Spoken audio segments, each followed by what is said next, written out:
হযরতে গাউসুল আযম বড় পীর রহমাতুল্লাহ আলাইহি দরবারে মন দিয়ে শোনো, একটা বয়স্ক মহিলা তার একটা সন্তানকে দিয়ে দিয়েছে।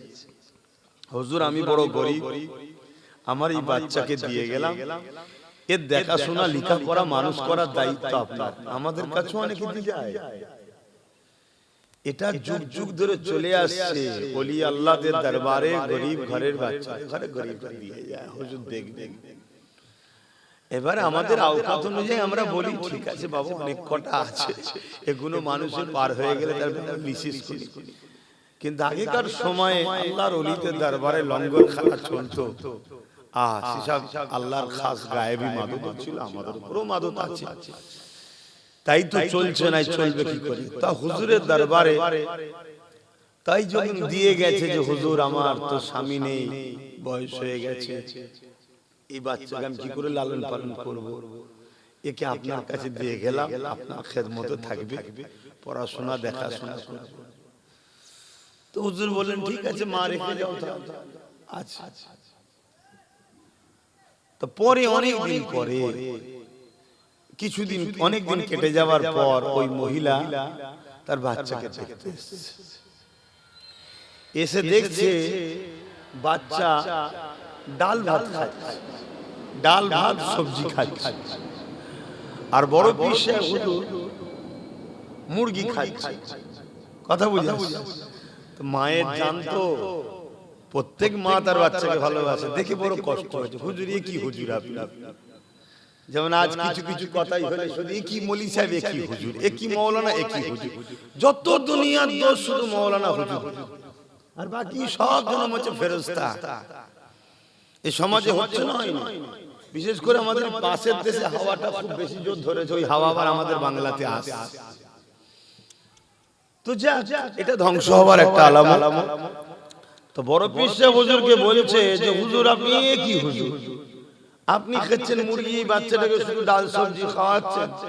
বড় পীর সাহেব মুচকে এসে বললেন মায়ের জানতো কষ্ট হচ্ছে, শোনেন যেদিন আপনার বাচ্চা মুরগি খাওয়ার উপযুক্ত হবে সেদিন খাবে। তো হুজুর এই বলে আবার খাওয়া শুরু করলেন, বেশি আর কথা বলছেন না। খেয়ে নিয়ে হাত ফাড়গুলো যা আছে জড়ো করে বড় পীর সাহেব হুজুর বলে ওঠো জিন্দা হও।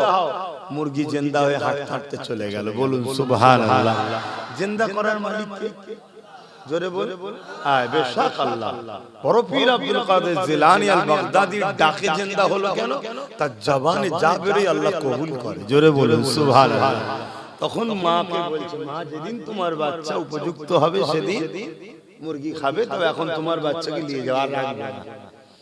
মা তো কাঁদাকাটি করছে, হুজুর আমার ভুলে গেছে, হুজুর আমার ভুলে গেছে, আমার ছেলে যদি খেতে নাও পায় আপনার কাছেই থাকবে। কেন? এনার কাছে থাকলে ছেলে মানুষ হবার মতনই মানুষ হবে। জোরে বলুন সুবহানাল্লাহ।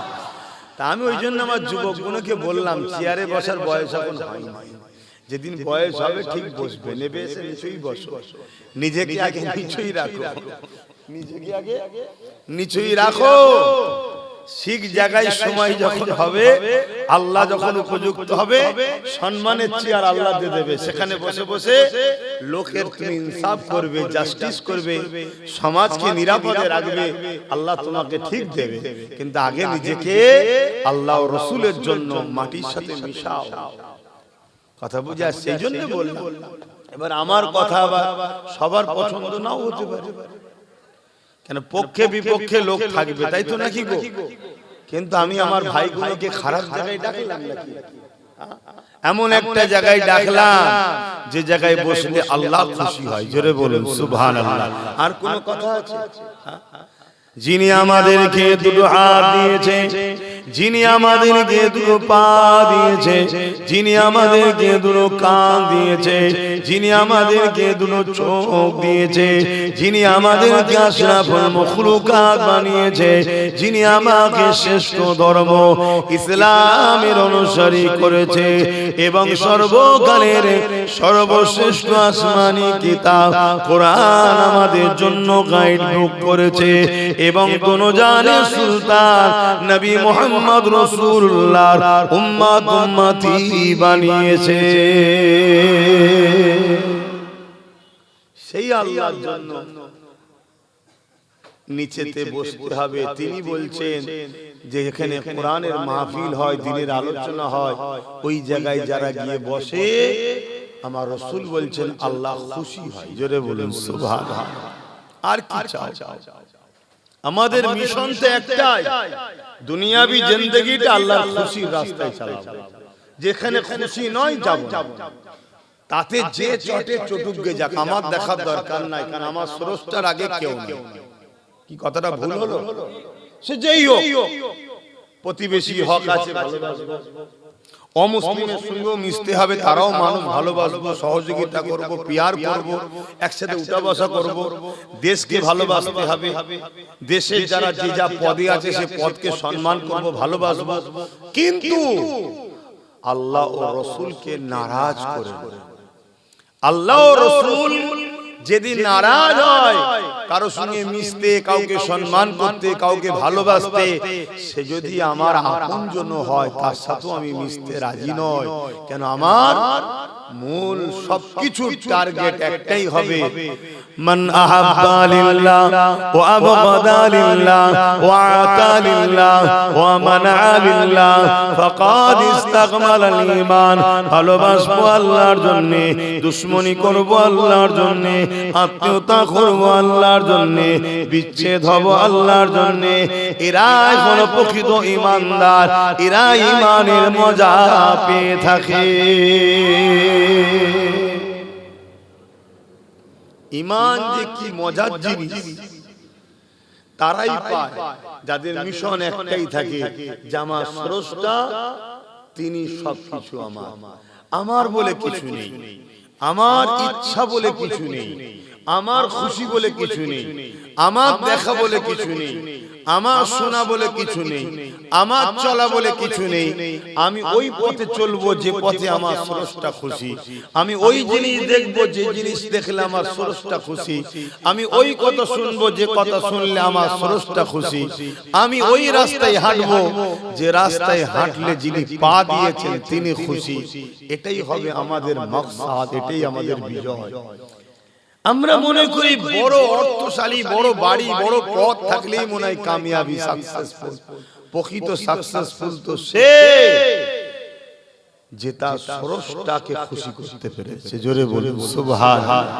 আর যে তার স্রষ্টাকে খুশি করতে পারেনি, সে যেই হোক, হতে পারে আমেরিকার প্রেসিডেন্ট, হতে পারে পৃথিবীর বিখ্যাত অর্থশালী, হতে পারে পৃথিবীর বিখ্যাত ফেমাস লোক, হতে পারে তার গান নাচ শোনার জন্য কোটি কোটি লোক হয়তো ছোটে, কিছুদিনের জন্য।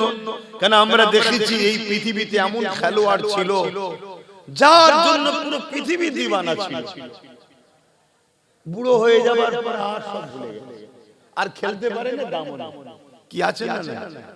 আমরা ভারতবর্ষের ক্রিকেট খেলাতে এমন এমন খেলোয়াড়ের নাম আপনারাও জানেন, তার জন্য বাবারে কত লোক ফ্যান ফলোয়ার ছিল, লাখ লাখ কোটি কোটি লোক রাত জেগে জেগে খেলা দেখছে। যদি 0 রানে আউট হয়ে যায় হাউ মাউ করে কাঁদছে, যেন মনে হচ্ছে আব্বা মরে গেল রে, এত কাঁদছে। কি হয়েছে? না, আউট হয়ে গেছে। আর 100 যদি করতে পারে, ও লুঙ্গি নিচেই থাকার জিনিসও ভুলে যায়। তখন কি সমাজে ঘটে না, ঘটে না, এরকম থাকতে পারে। কিন্তু তোমার খেলোয়াড় যেদিন আর ব্যাট চালাতে পারে না, সেদিন তার ভ্যালু আউট। তুমিও তাকে ছেড়ে দাও আস্তে আস্তে, ধরি আর চলবে না। নতুন ওই ব্যাটম্যানটা উঠেছে, দেখ ভালো খেলছে, আবার আবার প্রেম অন্য জায়গায় চলে যায়। কিন্তু যারা আল্লাহ ও রাসূলের হয়েছে, যুগকে যুগ পার হয়ে চলে যাচ্ছে, তাদের প্রেমিক দিনকে দিন বেড়েই চলেছে, বেড়েই চলেছে, বেড়েই চলেছে। কোনদিন তাদেরকে কেউ বাদ দেয় না, আর ভুলতে পারে না। এরকম একটা প্রেমিকের নাম আমি বলছি 850 বছর আগে চলে গেছে। বাগদাদের জমিনে শুয়ে আছে সুলতানে বাগদাদ আব্দুল কাদের জিলানী আল বাগদাদি। জোরে বলুন সুবহানাল্লাহ। 850 বছরে চলে গেছে। প্রেম কমেছে? কথা বল, প্রেম কমেছে? আপনি প্রেম তো করছেন, আপনার বাচ্চা ছোটবেলা থেকে প্রেম করছে, ছোটবেলা থেকে। আবার তার বাচ্চা প্রেম করছে। 850 বছর ধরে যত লোক আসছে প্রেম বেরিয়ে যাচ্ছে। কি ভুল বলছি? আজ থেকে 800 বছর আগে এই হিন্দুস্তানে একজন চলে গেছে, যেনার নাম হলো হযরতে মুঈনুদ্দিন আজমিরি। প্রেম বেড়েছে না কমছে? বলুন বলুন। দাদু গেছে আজমির শরীফে, বাপও গেছে আজমির শরীফে, ছেলেও বাপের সাথে গেছে। ফটো মাজারে দেখালে কে বলছে এটা আমাদের খাজা হুজুর, চুমু খেচ্ছে। কি গো ভুল বলছি? একটু কথা বলেন, ভুল বললাম কেন? এটা অরিজিনাল জায়গাতে এনারা কানেকশন রেখেছে। এ প্রেম কখনো বৃথা যাবার নয়। এ যত পুরো হবে, যত দিন যাবে, যারা আল্লাহ ও রাসূলের হবে তাদের মাকাম আল্লাহ তত দুনিয়াতে ফেমাস করবে এবং আখিরাতেও এনারা শান ওয়ালা হবে। জোরে বলুন সুবহানাল্লাহ। তাই যুবকদের বলি, দুনিয়াদারি করতে হবে, কারবার করতে হবে, ব্যবসা করতে হবে, সংসার করতে হবে, বন্ধুত্ব করতে হবে। অমুসলিমের সঙ্গেও দুনিয়াদারিতে মানুষ মিশবে, মিশতে হবে। অমুসলিম বিপদে পড়লে সাথ দিতে হবে। সব করো, লিডার হবে একজন মুহাম্মদুর রাসূলুল্লাহ। জোরে বলুন সুবহানাল্লাহ। আল্লাহ নবীকে আমাদের জন্য আল্লাহ মডেল বানিয়ে দিয়েছে। লাকাদ কানা লাকুম ফি রাসূলিল্লাহি উসওয়াতুন হাসানা। তুমি নামাজ পড়বে, আমার নবীকে দেখো। রোজা রাখবে, আমার নবীকে দেখো। হজ করবে, আমার নবীকে দেখো। দান করবে, আমার নবীকে দেখো। সংসার করবে, আমার নবীকে দেখো। সন্তানদের বিবাহ দেবে, আমার নবীকে দেখো। প্রতিবেশীর সঙ্গে কিভাবে সম্পর্ক রাখবে, আমার নবীকে দেখো। এ দুনিয়ার মানুষেরা, তোমার ধর্মনীতি, তোমার সমাজনীতি, তোমার পরিবার নীতি, তোমার রাজনীতি, তোমার রাষ্ট্রনীতি, তোমার এডুকেশন নীতি, তোমার লাইফের প্রতিটা মুহূর্ত আল্লাহ পাক আমার রাসূলকে মডেল করেছে। নবীকে ফলো করে করো। নবীকে ছাড়া অন্য কোন কাউকে ফলো করলে চলবে না। কেননা অন্য কোন মডেলটাই হলো সাকসেসফুল নয়। একমাত্র সাকসেসফুল মডেল হলো আমিনাল্লাহ মুহাম্মাদুর রাসূলুল্লাহ। আরো জোরে বলুন সুবহান। একমত তো নাকি? আমার সাথে একমত তো নাকি? হ্যাঁ, তবেই কামিয়াবি। এটা একটা পরীক্ষার জন্য এসেছি। কেউ 30, কেউ 40, কেউ 50, কেউ 60, কেউ 70, কেউ 80, কেউ 90, কেউ 100। 100 পার হচ্ছে না, 80 পার হতে চাইছে। কথা বুঝে আসছে? যদিও পার হতো, এক ভ্যাকসিনে সব সাইজ হয়ে যাচ্ছে। যেগুলো ভ্যাকসিন নিয়েছে তাড়াতাড়ি চলে যাচ্ছে। যাক, আল্লাহ সব হায়াত দারাজ করুক। বলুন আল্লাহুম্মা আমিন। তো যাই হোক, তাহলে ধরুন 100, 150, 200 চলো তো একদিন যেতে হবে। চলো তো যেতে হবে। এই টোটাল জীবনটা আপনার দুনিয়াতে শুধুমাত্র আল্লাহর পরীক্ষা। যা জমিন আমার, আসমান আমার, চাঁদ আমার, সূর্য আমার, গাছপালা, তরু লতা, নদী নালা, খাল বিল, পাহাড় পর্বত সব আমার। লিল্লাহি মা ফিস সামাওয়াতি ওয়া মা ফিল আরদ। জমিন আসমানের মধ্যে যা কিছু আছে সব কিছুর একজন মালিক। তিনি কে? সবাই জবান খুলে কে? আল্লাহ, অন্য কেউ মালিক নয়। লাহু মুলকুস সামাওয়াতি ওয়াল আরদ। জমিন আসমানের একটাই বাদশা, তিনি হলেন আল্লাহ। জোরে বলুন। কাউকে কাউকে আল্লাহ দায়িত্ব দেয় যে এলাকাটা তুই চালা, এলাকা তুই চালা, তুই এলাকা চালা। কিন্তু যারা নসিবওয়ালা হয় তারা ঠিকভাবে চালায়, কিয়ামত দিন সম্মানিত হবে। যারা কপাল ফাটা হয়, পাওয়ার পেশা লুটতে শুরু করে দেয়। কথা বুঝে আসছে না? নাই, লুটে লুটে লুটে লুটেই মরে যাবে, নিজেকে ভোগ করতে হয় না। এইটা হচ্ছে ব্যাপার। কিন্তু প্রকৃত মালিক সবকিছুর একজনই, তিনি হলেন আল্লাহ। আমাদেরকে পাঠিয়েছে দুনিয়ায় পরীক্ষা নিতে।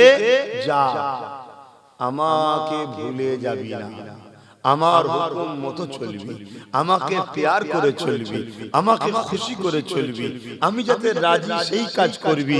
তুই যদি দুনিয়াতে গিয়ে আমাকে না ভুলিস, আমি আল্লাহ তোকেও ভুলবো না, দুনিয়াতেও তোর গার্ড দেবো, আর পরকালেও আমি তোকে জান্নাত দেবো। জোরে বলুন সুবহানাল্লাহ। আর দুনিয়ার রং তামাশাই যদি ওই ছোট হুজুর পীর কেবলা বলতেন, গিলটি চমকে সোনা ভুলে গেলি, দুনিয়ার যদি 2 নম্বর দেখে অরিজিনাল ভুলে যাস, আমি আল্লাহ তোকে দুনিয়াতেও ছেড়ে দেবো, আখিরাতেও তোর জন্য জাহান্নাম। তবে হ্যাঁ, আমি যাকে ভালোবাসবো এই ভালোবাসার পরীক্ষা তার থেকে নেব। তুমি আমাকে ভালোবাসো বলো, আমি তোমার পরীক্ষা নিই। তাহলে স্রষ্টাকে ভালোবাসি বলি, আল্লাহ বা তোমার আমার পরীক্ষা নেবে। এই পরীক্ষা বিভিন্ন ধরনের হয়। কাউকে আল্লাহ গরিব অভাব দিয়ে পরীক্ষা নেয়, কাউকে আল্লাহ ধন দৌলত দিয়ে পরীক্ষা নেয়। যে অবস্থায় থাকো না কেন, অভাব গরিব যদি হয়, সে যদি সবর করে ধৈর্য ধরে, আল্লাহ তাকে প্রিয় বান্দাদের দলভুক্ত করে দেয়। আর যদি আল্লাহ তাকে মাল ধন দৌলত সম্মান ঢেলে দেয়, সে যদি অহংকারী না হয়ে শুকরিয়া আদায় করে, আল্লাহ আল্লাহ আল্লাহ মাথা নত করে আল্লাহর কাছে থাকে, আমার আল্লাহ তাকে সম্মানিত করবে। আবার কাউকে আল্লাহ বিমা দিয়ে পরীক্ষা করে, আল্লাহ কারো সন্তান কিনে নিয়ে পরীক্ষা করে, আল্লাহ কাউকে সন্তান দিয়ে পরীক্ষা করে। এ যুবকেরা, আবার আল্লাহ কাউকে জালিম শাসকের অন্তর্ভুক্ত আন্ডারে রেখে তাকে আল্লাহ পরীক্ষা নেয়। যে কোনো অবস্থায় থাকেন না কেন, আপনাকে মনে রাখতে হবে, আমার আল্লাহ যাতে রাজি আমি সেদিকে থাকবো। আপনাকে মনে রাখতে হবে, মাতা কুমর রসুল ফাগুযুহু ওয়া মা নাহাকুম আনহু ফান্তাহু। আমার নবী যা আদেশ করেছে মেনে নেব, আমার নবী যা নিষেধ করেছে ছেড়ে দেব। এই আদর্শে যদি আপনি জীবন করতে পারে, তাহলে দুদিনের দুনিয়ায় হয়তো একটু কষ্ট পরীক্ষা দিতে হবে, কিন্তু মনে রাখবেন পরকাল আপনার সুখ শান্তিতে ভরিয়ে দেবে। এই যে না দেখে বিশ্বাস, এটাই তো ঈমান। পৃথিবীতে এই ওয়াহিদ একমাত্র আমরা ইসলামের অনুসারী, আমরা না দেখে বিশ্বাস করি, ঈমান এনেছি। আমানতু বিল্লাহি ওয়া মালাইকাতিহি ওয়া কুতুবিহি ওয়া রাসূলিহি ওয়াল ইয়াউমিল আখির ওয়াল কদরি খাইরি ওয়া শাররিহি মিনাল্লাহি তাআলা ওয়াল বা'স বা'দাল মাউত। এই যে আমরাই বিশ্বাসী, স্রষ্টা একজন আল্লাহ। কেউ দেখেছেন? জোরে বলে। যদি আপনার গলায় ছুরি ধরিয়ে বলা হয় যে স্রষ্টা দুজন, আপনি মানবেন? জোরে বলে। দেখেন তারপরও ঈমান দেখুন কত মজবুত। যেমন যদি মেরেও ফেলিস, তথাপিও স্রষ্টা একজন। কুল হু আল্লাহু আহাদ আল্লাহুস সামাদ লাম ইয়ালিদ ওয়া লাম ইউলাদ ওয়া লাম ইয়াকুল লাহু কুফুয়ান আহাদ। স্রষ্টা তো তিনি যিনি এক, স্রষ্টা তো তিনি যিনি কারো মুখাপেক্ষী নয়, স্রষ্টা তো তিনি যিনি কারো থেকে পয়দা নয়, তিনার থেকেও কেউ পয়দা নয়। ওয়া লাম ইয়াকুল লাহু কুফুয়ান আহাদ, তিনি এক, অদ্বিতীয়, তিনার সমকক্ষ কেউ নাই, তিনি হলেন স্রষ্টা। জোরে বলুন সুবহানাল্লাহ। আপনাকে যদি বলা হয় যে আপনাকে 1000 কোটি টাকা দেওয়া হবে, আপনি স্বীকার করবেন যে আল্লাহ একটা নয়, একের অধিক? কেন করবেন না? আপনি তো এক আল্লাহ দেখেননি, তাও স্বীকার করবেন না? এটাই হলো ঈমান। এটাই আল্লাহ দেখতে চেয়েছেন যে বান্দা, তুই 1000 কোটির দিকে ছুটিস না আমাকে তুই ভালোবাসিস। তুই যদি সামান্য অন্যদিকে যাস, মনে রাখবি তোর হায়াত কিন্তু নাই, টাইম যেই হবে চলে যাবে।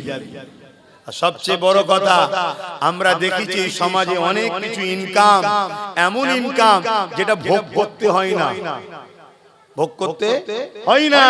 আপনি লোভে পড়ে যদিও নিয়ে নেন, ভোগ করবেন এর কি মানে আছে? আপনি তো মারা যেতে পারেন, বা তারপরে কিছুক্ষণ পরে এখন ইডি সিবিআই ঘোরাঘুরি করছে, দেখছেন তো নাকি? কেন টাকার দরকার, তো দেখা যাবে এসে এমন হানা দিয়েছে আপনারটা নিয়ে চলে গেল। ছিলেন না তবু এক ভালো ছিল, এ টাকাও গেল, জেলেও গেলেন, দুদিন পরে না হয় ইদিক উদিক করে বেরিয়েও পড়লেন, 1000 কোটি চলে গেল, 1000 কোটি চলে গেল, এই টেনশনই আপনার লাইফ শেষ। আল্লাহ জি হালে রেখেছে, আলহামদুলিল্লাহ। বাবেরা, নওজওয়ান তরুণেরা, এ নবী পাকের প্রেমিকেরা, এই দুনিয়া একটা পরীক্ষা জায়গা। আল্লাহ পাক পরীক্ষা নিয়েছিলেন আম্মা জান হযরতে মা সাদ্দাকে। আল্লাহ পাক পরীক্ষা নিয়েছিলেন গরীব করে একজন মহিলার কথা বলছে, যিনার স্বামী ছিল না, 3টে কন্যাপুত্র সন্তান ছিল। এরকম একটা গরীব মহিলা রাজা বাদশা ফেরাউনের দরবারে কাজ কাম করত। এই যুবকেরা ফেরাউন খোদা দাবি করে দিল। ওই সময় ফেরাউনকে সবাই মানতে শুরু করলো, যারা মানলো না ফেরাউন তাদের উপরে জুলুম করতে লাগলো, তাদেরকে মারতে লাগলো, তাদেরকে অত্যাচার করতে লাগলো। হযরত মা সাদ্দা তিনিও ফেরাউনকে মানলো না। ফেরাউন কিন্তু জানতো না মা সাদ্দা আমাকে খোদা বলে মানে। একদিন ফেরাউনের ঘরে মা সাদ্দার হাত থেকে কাকুইটা পড়ে গেছে। ওই কাকুই যখন উঠাতে গেছে, বিসমিল্লাহ বলে উঠাতে গেছে।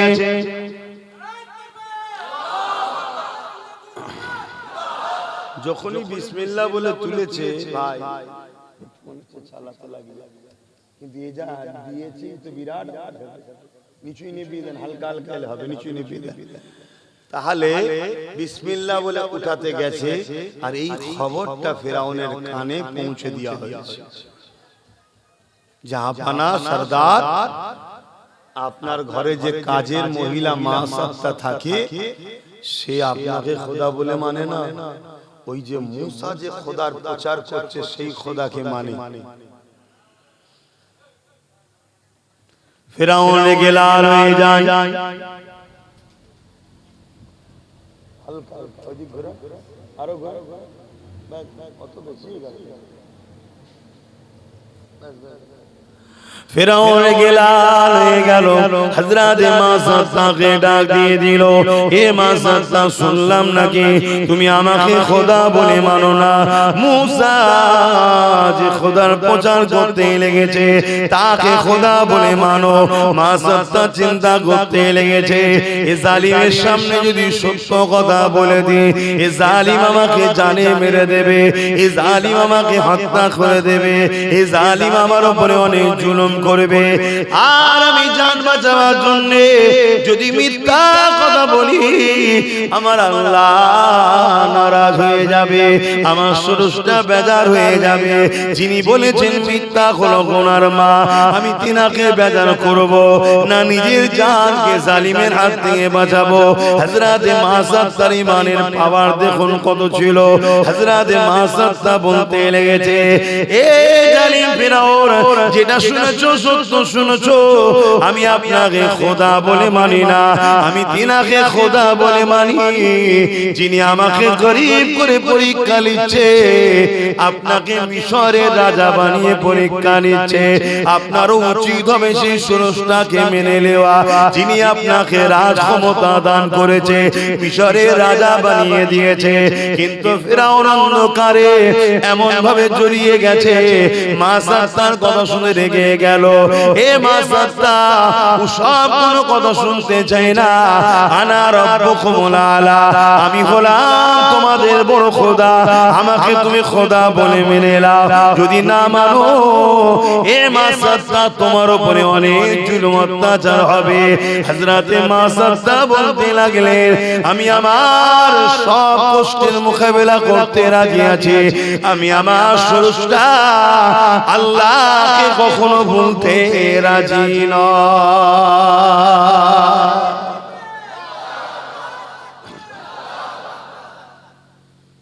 আল্লাহ যাকে ভালোবাসে পরীক্ষা নেবে না, গোপনে গোপনে কলেমা পড়েছিল, মুসা নবীর উম্মত হয়েছিল।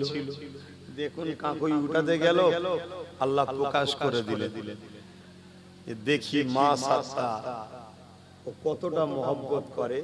দ্বিতীয় আমাদের জন্য শিক্ষা যে প্রেমিক আমার দাবি করলে শুধু হয় না, আমার প্রেমিক যারা হয় তারা তো বেলালের মতো হয়, আমার প্রেমিক যারা হয় তারা তো সুমাইয়া আম্মার মতো হয়, আমার প্রেমিক তো তারা হয় যারা সিদ্দিকে আকবর ফারুকে আজম উসমান গনি মাওলা আলীর মতো হয়, আমার প্রেমিক তো তারা হয় যারা ফুরফুরার শেখ জামানার মুজাদ্দিদ আবু বকরের মতো হয়। জোরে বলুন সুবহানাল্লাহ। পরীক্ষা নেবে না, যদি পরীক্ষা না নিত তাহলে এই আলোচনাটা আমিও জানতে পারতাম না আর আপনাকেও শোনাতে পারতাম না, আর আপনারাও অবাক হয়ে শুনতেন না যে আল্লাহর প্রেমিক কাকে বলে। দেখ মা সাত্তার দিকে দেখ, আর আমরা কি করছি? হ্যাঁ, আমরা কি করছি? আমরা তো হক হালালটাও বাঁচার সময় নেই। ঘর থেকে খেয়ে বেরোবার পরেও যদি কোন দাদা ডেকে বলে কোথায় যাচ্ছে এদিকে আয়, এলে এক কাপ চা খা, অথচ দাদার পয়সা 2 নম্বর জানি আমি। কথা বুঝছেন না? বলছেন না, এক কাপ চা ফ্রিতে পেয়েছি, ওই লোভও সামলাতে পারছি না। আবার এটাও হতে পারে না খেলে যদি টার্গেট করে, না খেলে যদি টার্গেট করো, আমার পয়সা তোর খেতে মন যাচ্ছে না, ভারী সুপি সাহেব হয়ে গেছিস, দাঁড়া, তোর ঘরটা আটকে দেবো, তোর ড্রেনটা বন্ধ করে দেবো, তোর রাস্তার সামনে বেড়া দেবো, তোর জমি দখল করে নেবো। এই ভয়ও আমাদের মধ্যে অনেকে থাকে। কথা ঠিক বলছি তো নাকি? নানান জ্বালা, কিন্তু মনে রাখবে আহা ভয় তো আল্লাহকে করতে হয়।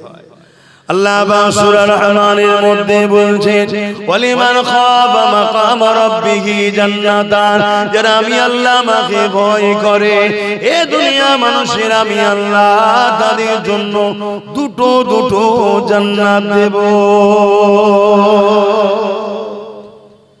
এমনি হয়ে যাবে নাকি জান্নাত? এমনি হয়ে যাবে? দুনিয়ায় সামান্য একটা ছোট্ট পদ বাঁচাবার জন্য তোমার দুনিয়ার নেতাকে কত খুশি করতে হয়, করতে হয় না? ওসব জানি না, এ মাসের শেষে 2 লাখ পাঠিয়ে দিবি, আর নাই তোর জায়গায় অন্যজনকে দিয়ে দেবো। এ কম বক্তা ওকে 2 লাখ টাকা দিয়ে পদ রাখার জন্য এর পকেট কাটছে, ওর পকেট কাটছে, একে জুলুম করছে, ওকে জুলুম করছে, একে চমকাচ্ছে, ওকে চমকাচ্ছে। কি করে না করে না? আর ও যে 2 লাখ পেচ্ছে কেউ জানে না, সব দুশমনের হচ্ছে। কথা বুঝছেন না? সব দুশমন কিন্তু এর হচ্ছে, এই ছোটটা একে খুঁজে খুঁজে বেড়াচ্ছে, যে সুযোগ পেলে মারবো, কানের বারান্দায় যেন একদম কবরে চলে যায়। কেন জেলিয়ে দিচ্ছে, কিন্তু উপরে বসে সব ভিআইপি ভাবে টাকা তুলে নিচ্ছে। কি ও কথা খারাপ লাগছে নাকি? আমরা সবাই জানি ঘুষ কারা খায়। বলুন বলুন বলুন না, ঘুষ আমাদের এই যে সমাজের মধ্যে আমরা এক কথাই যদি বলা হয় যে ঘুষটা কে নেয়, কারা নেয়, সবাই বলবে পুলিশ নেয়, তাই তো নাকি? সবাই এক কথাই বলবে পুলিশ নেয়। কেন বলেন? পুলিশ ওই নিচুই দাঁড়িয়ে 10 টাকা 20 টাকা 100 টাকা করে চাই বলে আমরা জেনে গেছি, কিন্তু অফিসে বসে বসে কোটি কোটি টাকার কাগজ এদিকের ওদিকের, এর রেকর্ড ওর নামে, ওর রেকর্ড ওর নামে, এর জমি ওর নামে, ওর জমি ওর নামে, কোটি কোটি টাকার লেনদেন এদিক ওদিক করে ঘুষ চলছে। এটা কিন্তু কেউ বুঝতে পারেন না, তাকে আবার স্যার বলা হয়। হয় না? হয় না? তাহলে এই যে ছোট নিচুই যে সে চাইছে সবাই জেনে গেছে, এজন্য সবাই বলে পুলিশ শুধু ঘুষ খায়। কিন্তু আমি আপনাদেরকে বলবো, সবাইকে এভাবে আমভাবে বলা একটা অন্যায় কথা হবে। কারণ ইসলাম যে দোষী নয় তাকে দোষ দিল, পাপের বোঝা আপনার ঘাড়ে চাপবে। সব প্রশাসন ঘুষ খায় না। অনেক প্রশাসন আছে যারা নিজেদের উপযুক্ত ক্যারিটে, নিজেদের যোগ্যতায়, নিজেদের দক্ষতায় তারা চাকরি পেয়েছে, তারা কোনো নেতা চাটুকারি করে না। তারা বুঝে আসছে, হ্যাঁ তাদের জন্য কিন্তু জুলুম হয়। কিরম জুলুম হয়? এখানে দুদিন আসতে না আসতে বলবে অমুক জায়গায় চলে যাও, ওখানে দুদিন যেতে না যেতে অমুক জায়গায় চলে যাও। হ্যারাসমেন্ট করছে কেন? ও মাথা নত করে নেতায়। তবে কিছু বাপের বেটা আছে প্রশাসন, তারা মাথা তারপরেও কখনো নত করে না, যেখানেই যায় বুনো ওলগুলোকে পরিষ্কার করে দেয়। কথা বুঝে আসছে তো নাকি? এরকম আছে ভাই, ভালো ভালো লোক আছে। কে বলেছে? আমার জানা। সোজা আমি ওইদিকে যাচ্ছি না কারণ সময় কম, কিন্তু আমি জিনিস বুঝাতে গিয়ে বলছি যে আম্মা জান মা সাত্তার উপরে কত লোভ দেওয়া হয়েছে। মা সাত্তা তোমাকে আজাদ করে দেওয়া হবে, তুমি যে গোলাম আছো আজাদ করে দেওয়া হবে। আর তুমি জানো তো আমি ফেরাউন কে? আমি রাজা মিশরের, যা খুশি তাই করতে পারি। তোকে যদি হত্যাও করে দিই আমার বিরুদ্ধে কথা বলার কেউ নেই। শুনছেন তো নাকি? এরকম পাওয়ার আমার। তোর এখনো সময় আছে, তোকে আজাদ করে দেব। তারপরে আবার লোভ দিচ্ছে তোকে একটা বিরাট রাজপ্রাসাদ তৈরি করে দেব, সেখানে তুই থাকবি, শুধু আমাকে খোদা বলে মেনে নে। আম্মা জান একটাই কথা বলছে, এদিনে দুদিনে দুনিয়ার মায়া জালে জড়িয়ে, দুদিনে দুনিয়া লোভ লালসায় জড়িয়ে আল্লাহ পাকের আযাবের গিরাস হতে পারবো না। আমার স্রষ্টাকে আমি নারাজ করতে পারবো না, যিনি আমার উপরে কত ইহসান করেছে।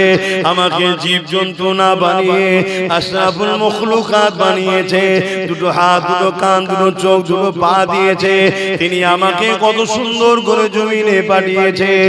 এ ফেরাউন, তুমি যাই লোভ দাও নাকি, যাই বলো নাকি, আমি তোমার কথা শুনতে পারবো না।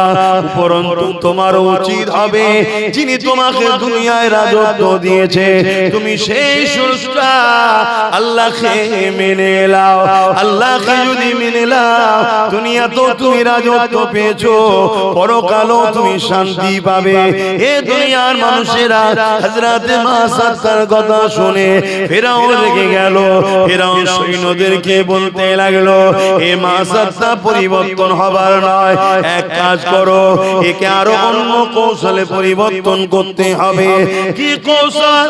বিশাল আগুন তৈরি করো, ওই আগুনে একটা বিশাল কড়া চাপাও, ওই কড়াতে তেল দাও, ওই তেলের উপরে এমন করে টকবক করে তেলগুলোকে ফোটাও। আর মা সাত্তাকে আর তিনটে ছেলেকে ওই কড়ার পাশে এসে দাঁড় করাও। আমি ফেরাউন শেষ পরে যাচ্ছি। কথা মতো কাজ হয়ে গেল। বিশাল আগুন ধরানো হলো, কড়া চাপানো হলো, তেল দিয়ে দেওয়া হলো, টকবক করে ফুটতে লেগেছে। ফেরাউন এসে হাজির হয়ে গেল। এ মা সাত্তা রে, তুমি কি চাও তোমার বড় ছেলেটাকে এই গরম তেলেতে আমি ফেলে দিই? যদি না চাও আমাকে খোদা বলে মেনে নাও। হযরতে মা সাত্তা মায়ের জান, চোখ দিয়ে পানি বেরিয়ে গেল। যে মায়েরা বাচ্চাকে কখনো না খাইয়ে খেতে পারে না, বাচ্চার কোনো কষ্ট মা সহ্য করতে পারে না, সেই মায়ের জান মা সাত্তা তিনি কাঁদতে শুরু করে দিলে, এ জালিম, এরকম জুলুম করিস না রে, আল্লাহকে ভয় কর। আল্লাহর আযাব যখন আসবে তখন আল্লাহ ছাড়বে না। কিন্তু যারা শয়তানের গিরাস হয়ে যায়, তারা কখনো সঠিক রাস্তা পায় না। হযরতে মা সাত্তা তখনও বলতে লাগলো, এ ফেরাউন, তুমি যাই চেষ্টা করো না কেন, আমি আমার আল্লাহকে ছাড়বো না।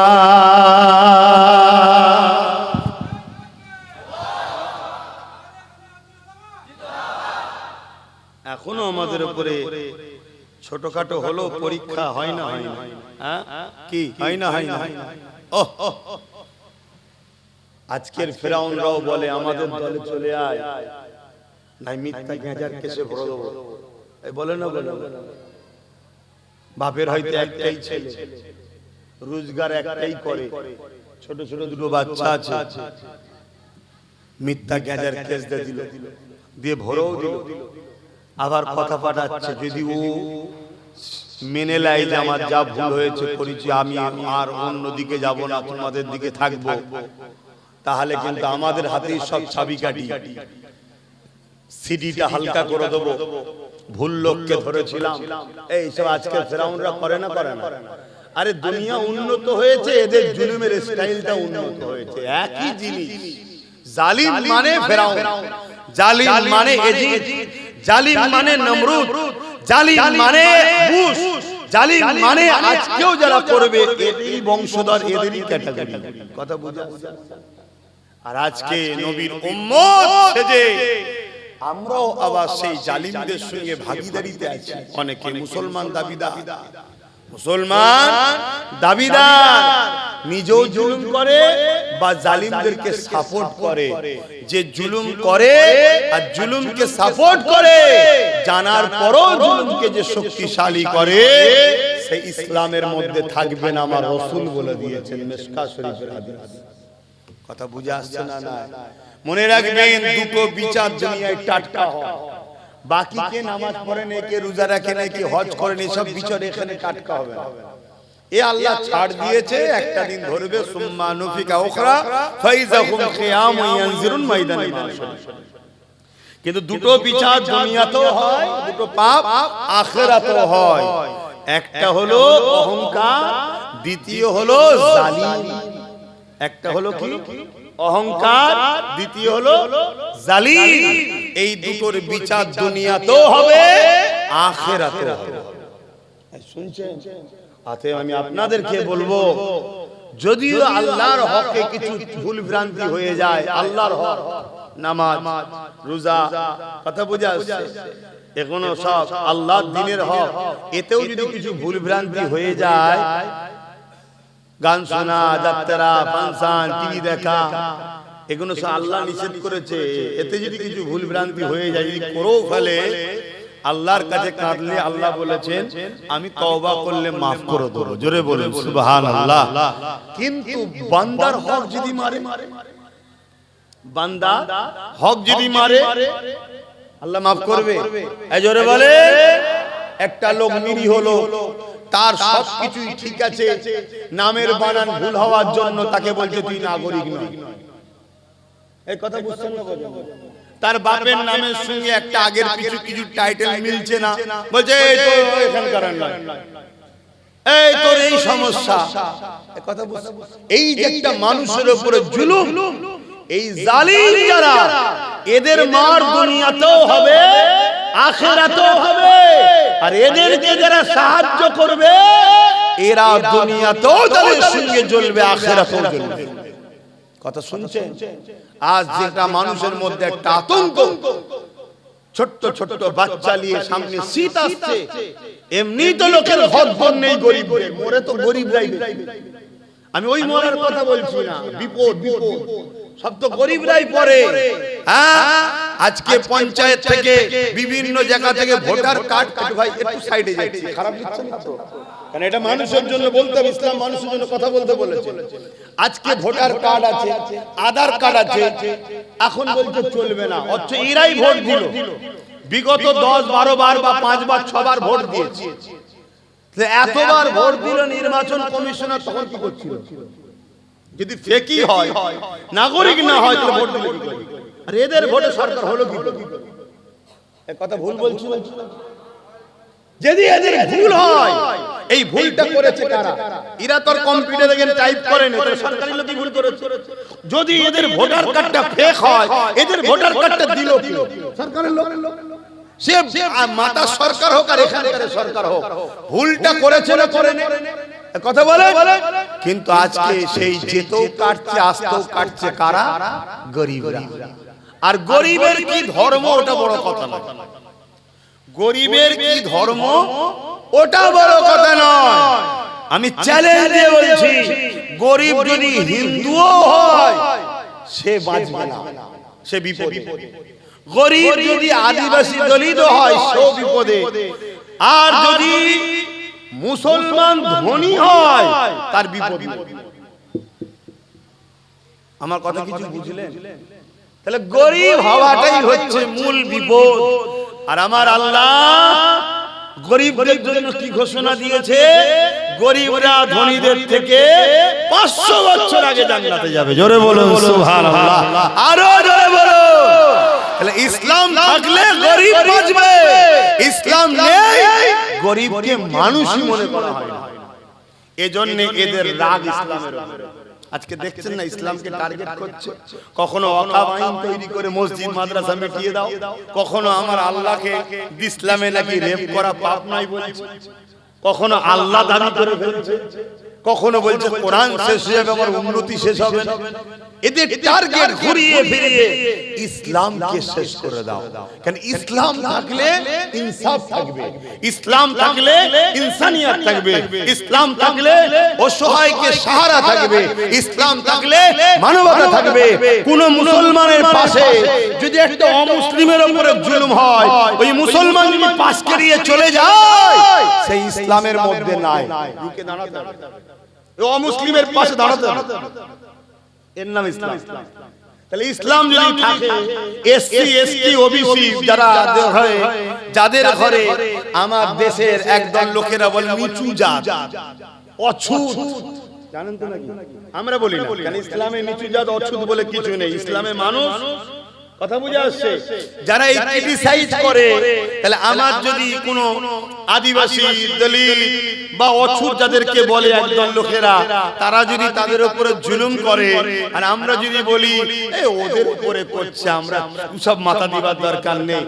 ইসলাম বলছে, নবী বলছে, তার সাথে আমার কোনো সম্পর্ক নেই, উম্মতটা আমার নয়। তাহলে নবীর উম্মত হতে গেলে তাহলে আদিবাসী, দলিত, এই গরিব মানুষদের হয়ে মুসলমানদের লড়তে হবে না? হবে না? জোরে বলেন, জোরে বলেন, জোরে বলেন। তাহলে লড়তে যখন হবে, এটা আমার ধর্মের কাজ, করতেই হবে। কথা বুঝে আসছে না? নাই তখনই দেখছে যে মোল্লাদের ঘরে আগে ওদের সব অস্তিত্ব মিটিয়ে দেয়, মসজিদ, মাদ্রাসা, কবরস্থান সব মিটিয়ে দেয়। এটাই হলো এদের পরিকল্পনা। আমাদের ধর্মটাকে এরা আস্তে আস্তে আস্তে আস্তে শেষ করছে। এটা যেমন একটা পরিকল্পনা, এটা তো প্রকাশ্য পরিকল্পনা, মসজিদ মাদ্রাসাকে মিটাবে। এর থেকে আরো ভয়ঙ্কর ভয়ঙ্কর পরিকল্পনা শুরু হয়েছে। কি পরিকল্পনা? বন্ধুত্ব করো, ভালোবাসা করো, রাজনীতির দোহাই দিয়ে তাদেরকে রাজনীতির নামে শিরকের মধ্যে ঢুকিয়ে দাও। কিসের মধ্যে? শিরকে ঢুকিয়ে দাও। মুসলমান ঘরের ছেলেগুলোকে গায়রুল্লাহর খেতে কাটতে পাঠাও। মুসলমান ঘরের ছেলেদের ঘরে গায়রুল্লাহর অনুষ্ঠানে পাঠাও। মুসলমান ঘরের ছেলে মেয়েদিওকে এমন করে তাদেরকে তাদের দিন থেকে সরিয়ে দাও, তাদেরকে লোভ লালসার মধ্যে নিয়ে আসো, তাদেরকে বন্ধুত্বর নামে, পদের নামে, বিভিন্ন জিনিসের নামে, উৎসবের নামে তাদেরকে গায়রুল্লাহ দিকে টেনে নিয়ে আসো। মনে রাখবেন, আল্লাহ পাক জানিয়ে দিয়েছে কোরআনের মধ্যে, তোমরা যদি পাপ করো ফেলো, আমি আল্লাহ পাক ক্ষমা করে দেব, কিন্তু শিরকের গুনাহ আল্লাহ মাফ করবে না, শিরকের গুনাহ আল্লাহ ক্ষমা করবে না। আজ মুসলমান ঘরের যুবকগুলোকে, মুসলমান ঘরের বোনগুলোকে রাজনীতির নামে শিক্ষা দেয় না, চাকরি দেয় না, রাজনীতির নামে তাদেরকে পদ দেয় না, অধিকার দেয় না, শুধু গুন্ডা, বদমাইশ, চোর বানিয়েছে, অশিক্ষিত মূর্খ বানিয়েছে।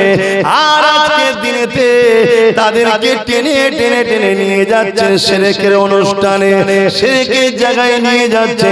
কেননা এরা জানে মুসলমান যদি আল্লাহ ও রাসূলের সঙ্গে কানেকশন রাখে, বদরের 313 জনেতে বিজয় এরা লাভ করেছে, এক মঈনুদ্দিন আজমিরি ভারতে বিজয় লাভ করেছে। যদি এদের সঙ্গে আল্লাহ ও রাসূলের কানেকশন কেনা কাটা যায়, এদেরকে মিটানো সম্ভব নয়। এই নবী আমার জানিয়ে দিলেন, আখিরি জামানাতে মসজিদ ভর্তি নামাজি থাকবে, একটাও ঈমানদার থাকবে না।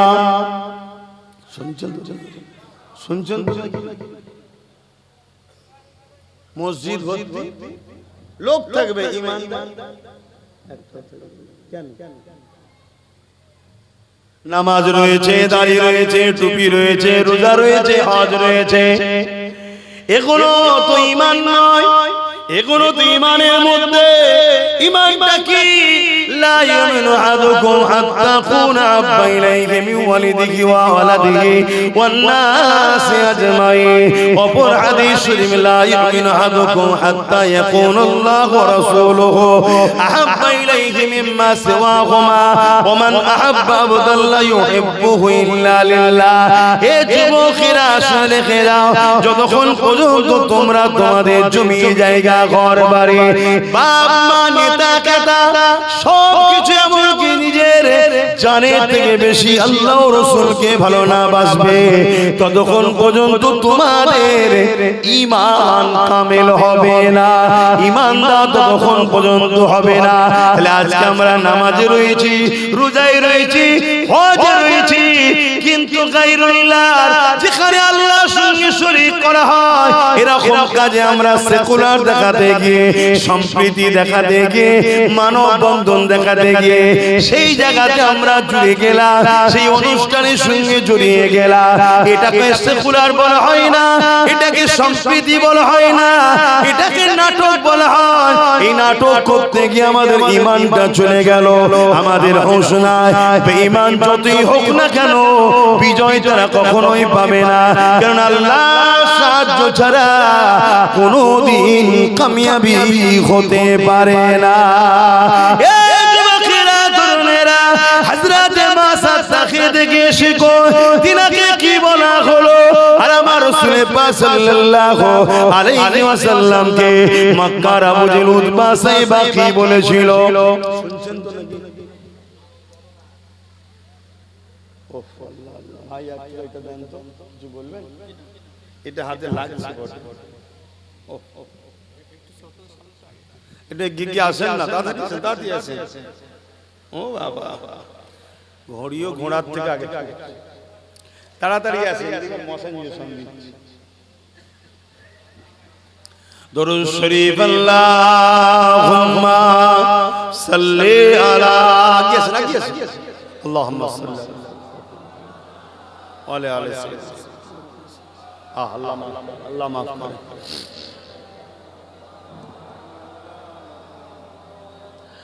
आने वालों ये तो बताओ शहर मदीना कैसा है, आने वालों ये तो बताओ शहर मदीना कैसा है, देख के जिसको जी नहीं भरता, देख के जिसको जी नहीं भरता ओ मदीना ऐसा है, आने वालों ये तो बताओ शहर मदीना कैसा है। মদিনা শরীফ থেকে কারো কখনো জান ভরে নাকি? যারা গেছে জিজ্ঞেস করবেন, যারা জানেন আর কি বুঝবে। শুধু ব্যাংকে টাকা জমাচ্ছেন, গাড়ি করছেন, বাড়ি করছেন, করুন। 1-1.5 লাখ টাকা খরচ করে যাওয়া যায় না? এই জন বয়সে যাও, বুড়ো বয়সে লাস্টে হজ করতে গেছে, ভিড়ের জন্য ধাক্কা খেয়ে গ্যালারি বাইরে বসে থাকবো। হ্যাঁ, জন বয়সে যাও। गुंबद खजरा के छाए में, गुंबद खजरा के साए में बैठ के तुम तो आए हो, गुंबद खजरा के साए में बैठ के तुम तो आए हो, उस साए में रब के आगे, उस साए में रब के आगे सिजदा करना कैसा था। जोरे बोलুন না সুবহানাল্লাহ। আল্লাহর বন্ধুর দরবারে গিয়ে সবুজ গম্বুজের নিচে বসে আল্লাহকে সিজদা করা, এই মজাটা কেমন ছিল? জোরে বলুন সুবহানাল্লাহ। কায়নাত তো নামাজ পেয়েছে আমার নবীর থেকে, আর সেখানে গিয়ে নামাজ পড়ার মজাটা একটু আলাদাই হয়, তাই তো নাকি? একটু নয়, তুলনায় হয়। आने वालों ये तो बताओ शहर मदीना कैसा है,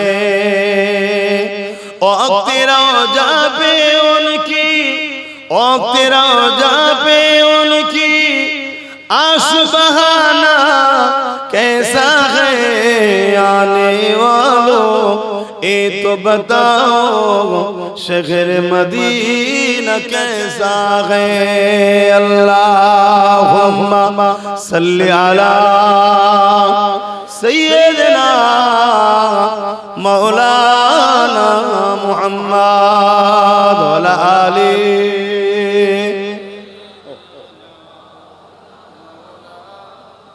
আমার আব্বা জানেরা, আমার মায়েরা, বোনেরা, বাপেরা, ভাইরা, আমাদের ডিউটি আপনাকে হকটা বলা, না হক থেকে দূরে থাকার মেসেজটা দেওয়া।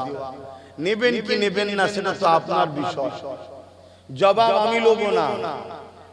ভুল কেন করলেন? জবাব আমি লব না। আমি কে?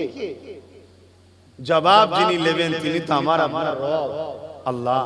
কিন্তু মনে রাখবেন, যেদিন জবাবটা লিয়া হবে সেই দিনটা এত কঠিন থাকবে, বাপ ছেলের হবে না, ছেলে বাপের হবে না, মা মেয়ের হবে না, মেয়ে মায়ের হবে না। এই জমিন লোহা যেমন লাল হয়ে হয়ে গরম হয়ে, লোহা আগুন হয়ে যায়, লাল হয়ে যায়, সূর্যের তাপেতে জমিনটা লাল হয়ে যায়। বর্তমান যে সূর্যের তাপ, এ থেকে 12 গুণ তাপ বেড়ে যাবে। আর মাথার এক বেগ দেখতে এক হাত উপরে নাবিয়ে দেওয়া হবে, মাথার ঘিনুগুলো গলে গলে নাক দিয়ে ঝরে ঝরে পড়বে। যুবক, গান শুনেছো? এখনো মাপের রাস্তা খোলা আছে। সিনেমা দেখেছো? খোলা আছে। যাত্রায় চলে গেছো? খোলা আছে। নামাজ কাজা করেছো? তওবা করো, খোলা আছে। রোজা রাখতে পারোনি? রেখে তওবা করো, খোলা আছে। এখনো সময় আছে। কিন্তু আল্লাহ ও রাসূলের দ্বীনের যদি দুশমন হও, যদি শিরক করো, নবীর সাথে বিয়াদবি করো, নবীর দ্বীনে যদি দুশমনি করো বা দুশমনদের সাথ দাও, শুনছো যুবকরা কি বলছি?